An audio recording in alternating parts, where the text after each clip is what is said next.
Hello guys, today I'm making my simple dinner. Soup noodles guys. I'm cooking just what I have.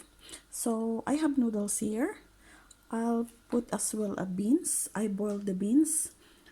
I boiled as well a boiled egg. And I fry pork belly. I chop it into tiny bit.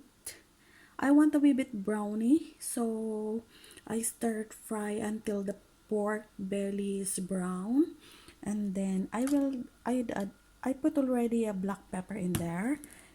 I put already a salt as well. So that is my simple soup noodles, guys. And I add up as well pork crackling, just if it optional only.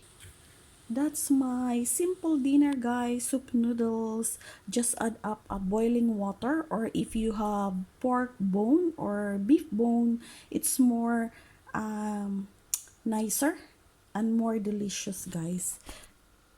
So in Filipino, batchoy. Pero dahil kulang sa ingredients, kung ano lang meron ako, yun lang po ang ginamit ko. Kaya ayan, kain tayo, guys. Thank you for watching.